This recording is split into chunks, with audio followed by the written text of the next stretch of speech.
अनुसंधान आज के इस प्रेजेंटेशन में आप सबका हार्दिक स्वागत करती है। हमारी आज की समस्या है फ्लेम स्कैनर का बार बार ख़राब होना। आइए एनटीपीसी दादरी के बारे में थोड़ा संक्षिप्त परिचय देते हैं। एनटीपीसी एशिया की number 1 largest power generation company है। हम एनटीपीसी दादरी से बिलोंग करते हैं, जिसकी कैपेसिटी 2654 मेगावाट है, जिसमें 1820 मेगावाट कोल द्वारा जनरेशन है और गैस द्वारा 829 मेगावाट और सोलर से भी हम 5 मेगावाट का जनरेशन कर रहे हैं। आइए अपने क्वालिटी सर्किल का संक्षिप्त परिचय देते हैं। हमारे हेड ऑफ द डिपार्टमेंट हैं श्री ए.के. शर्मा जी, हमारे कोऑर्डिनेटर श्री पंकज शुक्ला जी और हमारे फैसिलिटेटर हैं श्री सौरभ चंद्रा जी, हमारे लीडर श्री दीपक जी और मैं बारिक अली डिप्टी लीडर, और हमारे मेंबर हैं श्री एस नरूका जी और दूसरे मेंबर श्री धर्मेंद्र प्रसाद जी। हमारी लीन क्वालिटी सर्किल का नाम अनुसंधान है। हम एनटीपीसी दादरी प्रोजेक्ट से है, जो एनटीपीसी लिमिटेड का एक पावर प्रोजेक्ट है। और हमारी जो टीम की गठन हुआ था 3 अक्टूबर 2019 को हुआ था। हमारी फोर्टनाइटली मीटिंग होती है और हम ONM C&I डिपार्टमेंट से हैं। अभी तक हम 6 प्रोजेक्ट्स कंप्लीट कर चुके हैं और इस प्रोजेक्ट को कंप्लीट करने के लिए हमने 7 वीक्स का टारगेट लिया था। आप देख सकते हैं जिन 6 प्रोजेक्ट्स पर अभी तक हम काम कर चुके हैं। और इस प्रोजेक्ट में हमारा जो प्रॉब्लम्स को चूज करने के लिए लीन क्वालिटी सर्किल में 3 ऑप्शन होते हैं। एक तो instant problem from work area, second problem by management और third is problem by problem bank. तो instant problem from work area से हमने जो इस बार का प्रोजेक्ट्स के लिए प्रॉब्लम सेलेक्ट की है वो है सेम फ्लेम स्कैनर का बार बार खराब होना। लीन क्वालिटी सर्किल के लिए हम डीमैक्स साइकिल का उपयोग करते हैं। Define, measure, analyse, improve and control. Milestone chart में आप देख सकते हैं कि इस प्रोजेक्ट को कंप्लीट करने के लिए हमने 7 वीक्स का टारगेट लिया। Define the problem. आइए समझते हैं कि हमारी समस्या, हमारी प्रॉब्लम क्या है। हम हमारे पावर प्रोजेक्ट का थर्मल पावर प्रोजेक्ट का लेआउट है, जिसमें कि आप देख रहे हैं कि बॉयलर में आग जल रही है। इस आग को हम कोयले को जलाकर तैयार करते हैं और इस आग के बाद इससे हम पानी गर्म करते हैं और उससे स्टीम बनाते हैं। स्टीम से टरबाइन को घुमाते हैं और टरबाइन से जनरेटर घूमता है, तब जाके बिजली तैयार होती है। हमारी जो प्रॉब्लम है वो इस बॉयलर एरिया में जो आग जल रही है इसी के रिगार्डिंग है। आइए फ्लो डायग्राम के माध्यम से भी इसको जानते हैं कि ये किस तरह से समस्या आ रही है। हम सबसे पहले कंट्रोल रूम में हमारे इंजीनियर को पता चलता है कि फ्लेम का फॉल्ट आया है। वो उसको एरिया इंजीनियर C&I को इंजीनियर को बताता है कि आपके एरिया में प्रॉब्लम आई है। उसके बाद साइट पर हमारा साइट इंजीनियर C&I का जाता है और देखता है कि हमारा फ्लेम स्कैनर ख़राब है कि नहीं है। अगर ख़राब है नहीं है तो ओके है, और अगर ख़राब है तो उस फ्लेम स्कैनर को निकाल कर रिपेयरिंग के लिए या रिकैलिब्रेशन के लिए C&I लैब में भेजता है। C&I लैब में आने के बाद हम इसका एक जॉब कार्ड रेज करते हैं और उसके बाद इसकी फॉल्ट फाइंडिंग करते हैं और उसको फॉल्ट फाइंडिंग करने के बाद में फॉल्ट को हम रिमूव करते हैं और उसको दोबारा रिकैलिब्रेशन करके लोकेशन पर भेज देते हैं। इस तरह से ये हमारा पूरा प्रोसेस कंप्लीट होता है। ये आप देख सकते हैं कि बॉयलर में जहाँ पर आग जलती है उसको चेक करने के लिए फ्लेम स्कैनर साइड में कॉर्नर पर लगाया जाता है। ये आइए फ्लेम स्कैनर कैसे काम करता है और कितना महत्वपूर्ण है ये भी हम बताने की कोशिश करेंगे। जैसा कि आप देख रहे हैं बॉयलर में जो आग जलती है उसको हमको ये जानना होता है कि कितनी जल रही है, कितनी नहीं जल रही है, तेज़ जल रही है या कम जल रही है। उसी के लिए हमारा फ्लेम स्कैनर लगा होता है और इस आग को हम फाइबर ऑप्टिक केबल के द्वारा बिना किसी माध्यम के बिजली के रूप में हम ट्रांसमिट करते हैं और ये सिग्नल फाइबर ऑप्टिक केबल हमारे फोटोडायोड को देता है। फोटोडायोड हमारा इसको लाइट सिग्नल को मिलीवोल्ट सिग्नल में चेंज करता है और मिलीवोल्ट सिग्नल के बाद हम एम्पलीफायर इलेक्ट्रॉनिक्स कार्ड में देते हैं, जिसके बाद में हमारा कंट्रोल रूम में बैठे हुए इंजीनियर को तमाम जानकारी पहुंच जाती है। ये हमारे फ्लेम स्कैनर का पूरा व्यू है, जिसमें आप देख सकते हैं कि स्कैनर का हाउसिंग असेंबली है, स्कैनर हेड असेंबली है और फ्लेक्सिबल हॉस पाइप है और रिगिड पाइप इत्यादि है। इसके इनर पार्ट को अगर हम देखना चाहें तो स्कैनर का लेंस है, फाइबर ऑप्टिक केबल का जो हमने चित्र दिखाया है, और फोटो डायोड को भी दिखाने की कोशिश की है, और इलेक्ट्रॉनिक्स कार्ड कैसा होता है इसको भी यहाँ दर्शाया। ये आप देख सकते हैं कि C&I लैब में हम इस तरह से इसको स्कैनर को रिपेयर करते हैं, और रिपेयर करने के बाद में नीचे टेस्ट जिक लगी हुई है, इसमें इसको चेक करते हैं इंटेंसिटी लाइट देकर कि कितने % हमारा फ्लेम स्कैनर सही काम कर रहा है। आइए जानते हैं कि प्रॉब्लम का इम्पैक्ट क्या कितना पड़ रहा है या ये कितना महत्वपूर्ण है। सबसे पहले हम जब लाइट अप करते हैं तो हमें स्कैनर द्वारा ही पता लगता है कि बॉयलर में हमारे आग जली या नहीं जली या कितनी जली। तो इसमें हमारा लाइट अप में बहुत महत्वपूर्ण है। हमारा अगर लाइट अप नहीं होगा तो पावर जनरेशन लॉस हो जाएगा, जितना देर से हमारा पावर प्लांट जनरेशन करेगा उतना लॉस होगा। दूसरा, हमारा जो सिस्टम है वो FSSS पर काम करता है, यानी 4 स्कैनर में से अगर 2 फेल हो गए तो चलती हुई यूनिट भी हमारी ट्रिप हो जाएगी, जिससे बहुत बड़ा लॉस हमें जनरेशन का होगा। तीसरा, हमारा सेफ्टी का भी कंसर्न है।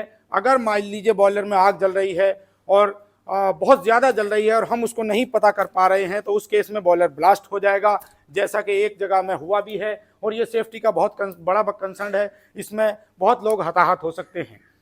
तीसरा, हमारा मेन पावर का भी इशू है कि हम बार बार स्कैनर खराब हो रहा है तो उसमें मेमोरी लगती है।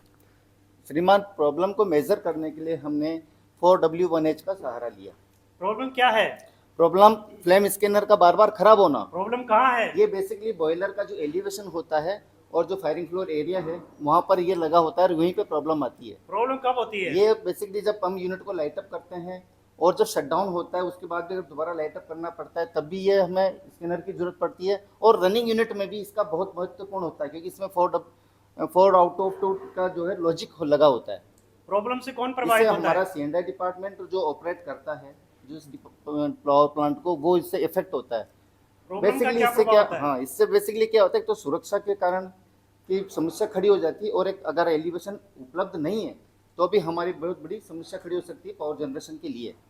अब आपको बताते हैं कि जनवरी 2021 से जून 2021 तक जो इसके जो डाटा हमने कलेक्ट किए हैं वो हमारे जो बेसिकली हम जो जॉब कार्ड राइज होता है उससे हमने डाटा लिए हैं, जो आप देख सकते हैं आगे की टेबल में दिखाए गए हैं।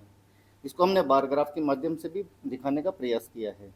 ये देख सकते हैं आपकी हमारा जो मंथली रिपोर्ट है, इसमें हमने फिल्म स्कैनर के वहाँ से हमने डाटा कलेक्ट किए हैं, जिसके कुछ रिपोर्ट्स आपके सामने पेश किए गए हैं।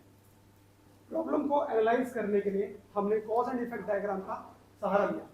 जो हमारे मेन कॉजेस थे वो इस प्रकार थे: फोटो डायोड का डिफेक्टिव होना, एम्पलीफायर कार्ड का खराब होना, कनेक्टर का फॉल्टी होना, फाइबर ऑप्टिक का ब्रोकन होना, ग्राउंडिंग प्रॉब्लम और स्कैनर ग्लास का डिफेक्टिव होना। इनके सब कॉजेस भी हमने यहाँ दिखाए हैं।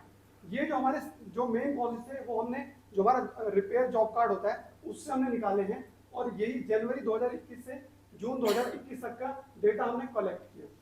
फिर ये हमने जॉब कार्ड रिपेयर का एक सैंपल दिखाया। हमारे पास जॉब कार्ड आता है, उसको हम जो प्रॉब्लम है वो लिखते हैं और उसका जो सोल्यूशन है वो भी लिखते हैं। इससे हमें डेटा यहाँ से मिलता है कि क्या प्रॉब्लम थी उस स्कैनर में। अब हमने जो परेटो चार्ट बनाने के लिए हमने क्या करा, ये जितनी भी हमारी जो मेन कॉजेस थे उनको फ्रीक्वेंसी के अनुसार हमने डिसेंडिंग ऑर्डर में लगाया। फिर उसके बाद हमने जो है उससे परेटो चार्ट बनाया। इससे हमारे जो 2 मेन वाइटल फ्यू निकल कर आए वो थे एम्पलीफायर कार्ड का फॉल्टी होना और फोटो डायोड का डिफेक्टिव होना।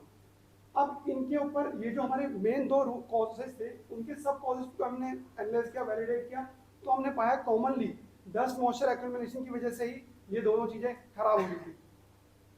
यही हमारा रूट कॉज था, dust and moisture accumulation in flame scanner. उसके बाद जब हमने प्रॉब्लम का जो सोल्यूशन है उसके लिए हमने फिर ब्रेनस्टॉर्मिंग करी। हमारा जो पहला सजेशन था, हमारी टीम ने जो लिया कि क्यों ना हम रबर गैस्केट का इस्तेमाल करें हाउसिंग में। इसको एक्सेप्ट किया गया, लेकिन ये पूरा कंप्लीट सॉल्यूशन नहीं है क्योंकि रबर लगाने पर वहाँ पर टेम्परेचर भी है और बार बार रबर खराब हो सकता है।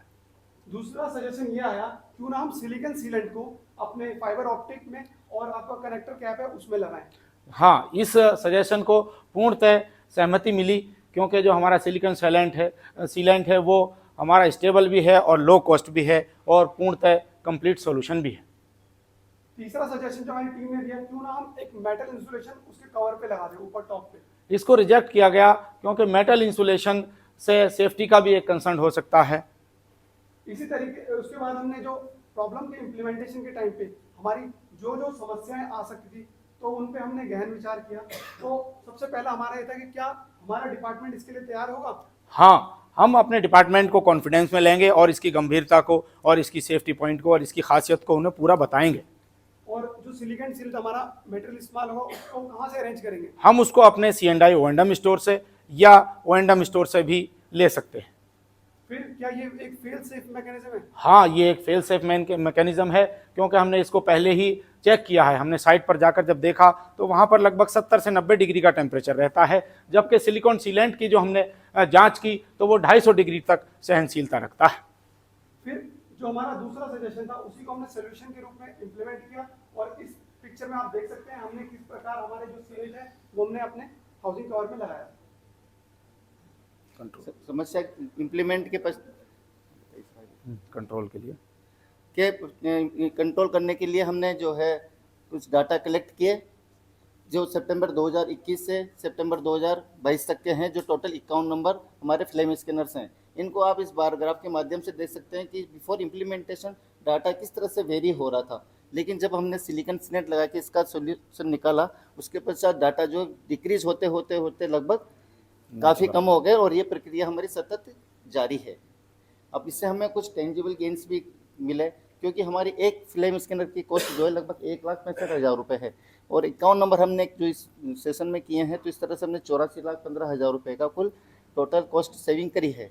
इससे कुछ हमें इंटेंजिबल गेंस भी मिले हैं कि इससे तो हमारा सिस्टम इम्प्रूव हुआ है, एक मैन पावर रिड्यूस हुई है, दूसरा जो है ओवरऑल इफिशिएंसी डेवलप हो रही, और सबसे मेन चीज़ है कि इससे हमें सेफ्टी का जो कंसर्न था वो हमें काफ़ी उस समय, और एक एलिवेशन की अवेलेबिलिटी हमेशा बनी रहेगी। माइलस्टोन चार्ट का कंपैरेटिव माइलस्टोन चार्ट में आप देख सकते हैं कि इस प्रोजेक्ट को कंप्लीट करने के लिए हमने 7 वीक का टारगेट लिया था, और इसको हमने 6 वीक्स में कंप्लीट कर लिया, और इस प्रकार हम इस को टारगेट से पहले अचीव करने में कामयाब रहे। मैं विशेष रूप से धन्यवाद देना चाहूँगा हमारे HOD श्री अखिलेश कुमार शर्मा सर का, और प्रत्यक्ष और अप्रत्यक्ष रूप से जुड़े सभी लोग जिन्होंने हमें इस प्रोजेक्ट को कंप्लीट करने में सहयोग दिया। साथ ही मैं धन्यवाद करना चाहूँगा आप सभी का जिन्होंने पीसफुली हमारे इस प्रेजेंटेशन को सुना और देखा। धन्यवाद। आपके सुझाव और प्रश्न आंतरिक हैं।